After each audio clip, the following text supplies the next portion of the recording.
So this is funny. You ever heard of the Southern Poverty Law Center? They're a hard-left outfit that loves to label people as extremists. Their ever-growing list seems to defame everyone. Ben Carson, he's an extremist. Rand Paul. They called Maajid Nawaz an anti-Muslim extremist. And get this, he's a moderate Muslim battling religious extremism. It makes no sense. There's Hirsi Ali, a black feminist who protests against genital mutilation. SPLC placed her name in a guide to anti-Muslim extremists. So that's extreme? Being against genital mutilation? I wonder what they'd make of Gandhi. But that's not the funny part. It's the money. This poverty center has loads of it, a $320 million endowment, and chucks almost 20% of it into offshore equities, Cayman Island stuff. I don't understand it. So this poverty group sits on a pile of offshore dough. That's like a personal trainer with a gut or a priest with a harem. The center paid out $20 million in salaries in 2015, but provided just $61 grand in legal assistance. So the Southern Poverty Law Center appears to have no poverty and do virtually no law. It's the most misleading name since the Democratic Party. Yes, count it. Worse, their love for calling people haters incites haters into action. The maniac who shot Stephen Scalise liked the law center on his Facebook page. And a terrorist who attacked the Family Research Council back in 2012, shooting a security guard, did so after the SPLC labeled them a hate group. He was a fan, too. I don't know, filthy rich, linked to violence. I think the SPLC might end up having to put itself on its own list. Indeed, Jesse. It's a pretty amazing story. I have a theory that no one goes after this group because of the name. You hear Southern Poverty Law Center, you go, oh, they must be a really good outfit, and you don't want to be on their bad side. That's true, and the media does this because they cover for them. They should actually put a little D next to their name because they're really an activist group. I should get into the charity business. You should. I mean, you can fight poverty with parking money offshore. The Clinton Foundation can take millions from the Saudis to fight for women's rights.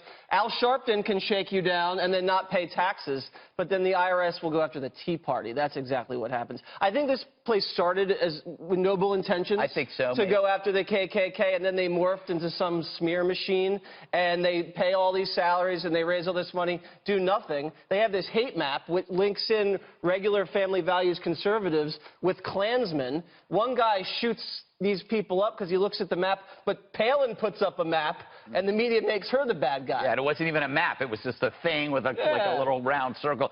So, Juan, you're pals with Ben Carson. You know he's a nice guy. He's on the list. He's been on the list. So have, like, moderate Muslims trying to, like, try to reduce the Islamic extremism in their own religion. Why do they do this? Why do you think SPLC makes it such a blanket hate statement for everybody? Well, I don't know that it's blanket, but I will say this. I think they provide a public service, but I think it's one that conservatives are very uptight about because they feel that, in fact, they are being labeled as hate groups when they have arguments about, for example, let's say Family Research Council, about attitudes towards transsexuals or gay, whatever. So they say, well, we're just expressing our religious values and views.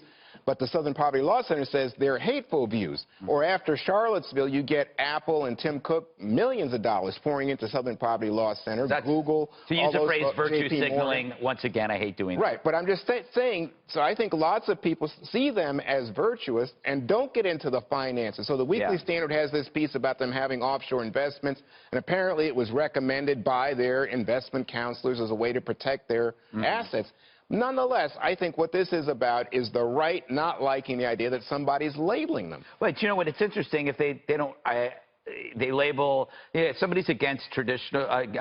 They have traditional marriage beliefs and they're against gay marriage, but they don't behead gays or throw them off buildings. But somehow that's missing from their. No, but the people who do behead gays and throw them off buildings, and the people who don't let women have any civil liberties and kill them for adultery, those people go ahead and shuttle money to the Clinton Foundation, which is completely different. Here now, I'm wondering, is this a tax-exempt organization? Are they in fact not paying taxes. Is it a 501c3 or a 501c4?